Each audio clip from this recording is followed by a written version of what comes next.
بسم اللہ الرحمن الرحیم۔ انسان کی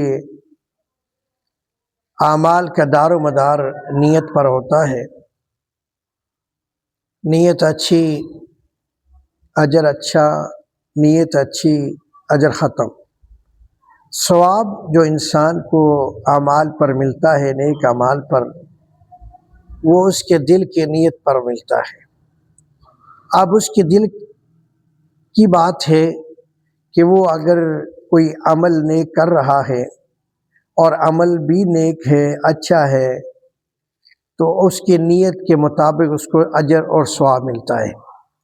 جتنا اخلاص بڑھتا چلا جائے گا، اتنا ہی اس کے نیک اعمال بڑھتے چلے جائیں گے۔ جتنا اخلاص نیکی کرنے میں، عمل کرنے میں کم ہوگا، اور اتنا ہی نیک اعمال کم ہوں گے۔ جتنا اخلاص زیادہ، اتنے نیک اعمال کا ثواب زیادہ، اور جتنا اخلاص کم، اتنا نیک اعمال کا ثواب کم۔ تو اعمال کا ثواب جو ملے گا وہ ہر انسان کو اس کی اپنی نیت اور اس کے اخلاص کے مطابق ملے گا۔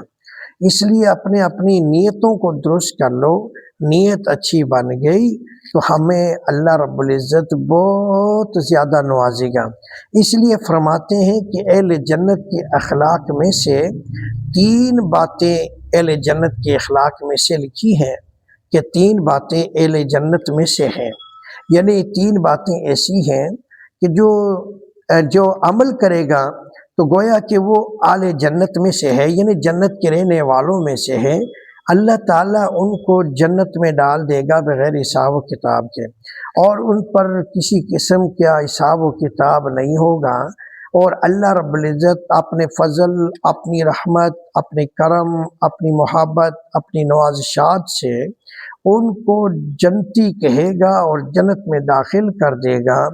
اگر ان 3 باتوں کو ہم نے اپنا لیا، اگر ان 3 باتوں پر عمل کرنا شروع کر دیا، اور 3 باتوں پر جب ہم عمل کریں گے تو اللہ تعالی ہمیں اہل جنت میں سے لکھ دیں گے۔ دنیا کے اندر بھی چلتے پھرتے گویا کہ وہ جنت کے باغوں میں ہے۔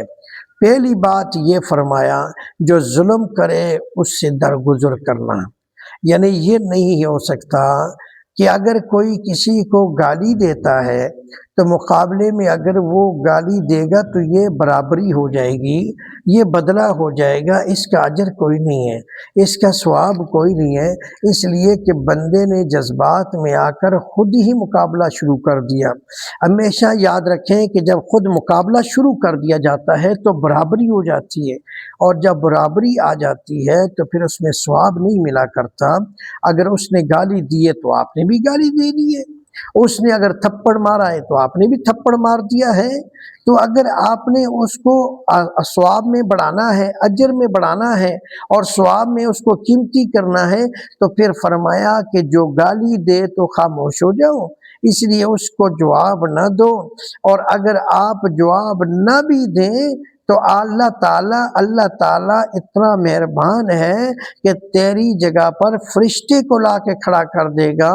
اگر وہ گالیاں دیتا رہے گا اور فرشتہ تیری طرف سے جواب دیتا رہے گا، اور تجھے ثواب بھی ملتا رہے گا، اس صبر پر اور اس حکمت پر تجھے اجر بھی ملتا رہے گا، اس خاموشی پر تجھے ثواب بھی ملتا رہے گا، اور تیرا بدلہ بھی فرشتہ دے رہا ہے، یعنی گالیوں کا بدلہ گالی، اور فرشتہ تیری طرف سے اس کو جواب دے رہا ہے، جو وہ کہہ رہا ہے فرشتہ اس کو کہہ رہا ہے۔ تو اس لیے فرماتے ہیں کہ جو ظلم کرے اس سے درگزر کرنا، یہ پہلی صفت ہے مومن کی، کہ مومن آدمی جو ہے وہ برائی کا بدلہ برائی سے نہیں بلکہ برائی کا بدلہ اچھائی سے دیا کرتا ہے۔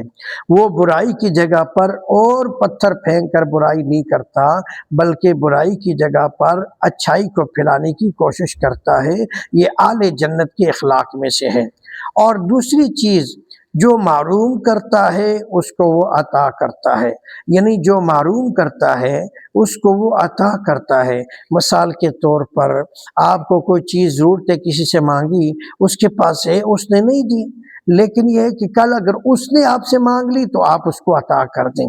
اس لیے کہ اگر اس نے محروم کیا ہے تو آپ اس کو محروم نہ کریں، تو اس کا بدلہ کیا ہوگا؟ اللہ راضی ہوگا، اللہ تعالیٰ آپ کے اور اس کی مدد آپ کے ساتھ شامل حال ہوگی، اور اللہ تعالیٰ کی نصرت اور اللہ تعالیٰ کی مدد، اللہ تعالیٰ کی محبت، اللہ تعالیٰ کا پیار آپ کے ساتھ ہو جائے گا۔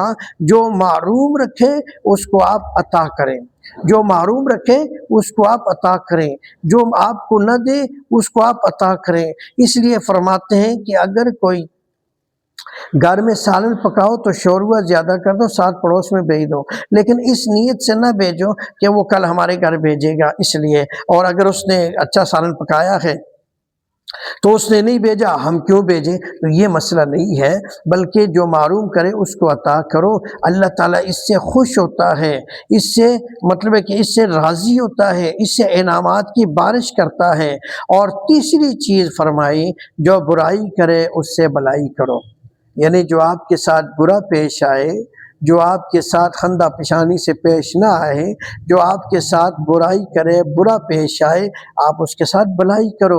جو آپ کو برائی کے راستے پہ دکھائے آپ اس کو اچھا راستہ بتاؤ، جو آپ کو گالی سکھائے آپ اس کو قرآن و کلمہ سکھاؤ، جو آپ کو غلط لائن پہ چلانے کی کوشش آپ اس کو صحیح لائن پر چلاؤ، اس کی تربیت کرو۔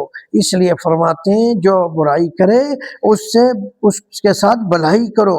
اس کے ساتھ سب سے بڑی بھلائی یہ ہے، اگر ایک آدمی گناہوں کے اندر پھنسا ہوا ہے تو آپ کو چاہیے کہ آپ اس کے ساتھ بھلائی کریں، ان گناہوں سے اس کو چھڑوا دیں، ان گناہوں کو دور کروا دیں، محنت کریں، محبت سے، پیار سے، اس کو کھانے کی دعوت پہ بلا کے اس کو جس طرح دعوت دی جاتی ہے، تبلیغی احباب دعوت دیتے ہیں، اس انداز سے پیار محبت سے جیب سے خرچہ کریں، جیب سے کپ چائے کا پلائیں، جیب سے اس کو کھانا کھلائیں، اور اس کو کھانا کھلانے کے بعد اس کو کوشش کریں کہ وہ جو برائی کر رہا ہے اس کے اندر جو برائی گھسی ہوئی ہے، اس کے اندر جو برائی موجود ہے، آپ بھلائی اس کے ساتھ کریں، اس کے ساتھ اچھائی کریں کہ وہ برائی مٹائیں، اس برائی کو مٹائیں۔ اور وہ کیسے مٹے گی؟ وہ آپ کے اخلاق کے ساتھ مٹے گی، وہ آپ کے حسن ظن سے ملے گی، آپ کا اخلاص اچھا ہوگا، آپ اخلاق والے ہوں گے۔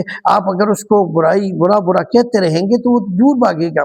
تو جب تک آپ اخلاق کے ساتھ پیش نہیں آئیں گے، جب تک اس کو بلا کر اپنے دسترخوان پر عزت نہیں دیں گے، اگر آپ اس کو عزت دیں گے تو پھر اس کو حیا آ جائے گی اور آگے آپ کے آگے جھک جائے گا، اور پھر آپ کل کوئی بات بھی اس سے منوا سکتے ہیں، کوئی برائی اسے چھڑوا دیں کہ میرے بابا یہ کیا کر رہے ہو، اس برائی کو چھوڑ دو، تو یقینی طور پر آپ کی بات مان لے گا۔ تو اس لیے دعوت و تبلیغ کے اندر سب سے پہلے اخلاق کو سیکھو، اخلاق کو سیکھو، اور اپنے آپ کو مارنا سیکھو، یعنی اپنے آپ کو جھکانا سیکھو، اپنے اندر غرور تکبر نہ آئے، اپنے اندر ایسا نہ ہو کہ میں اس کو کیوں بھائی دعوت دوں، میں اس کو کیوں مطلب ایک ایسی بات کروں، ہے ہی برا، تو ہے ہی برا، تو آپ کو حکم ہے کہ آپ اچھے ہیں تو آپ اچھائی اس کے اندر ڈالیں، یعنی اپنی اچھائی اس کو دے دیں، اس کے اندر ڈالنے کی کوشش کریں، تو اس کو راستہ دکھائیں۔ تو ان باتوں پر جب عمل کریں گے تو اللہ کی مدد و نصرت ہمارے ساتھ ہوگی، اللہ تعالی ہمارا حامی و ناصر ہو، اللہ ہماری مدد فرمائے۔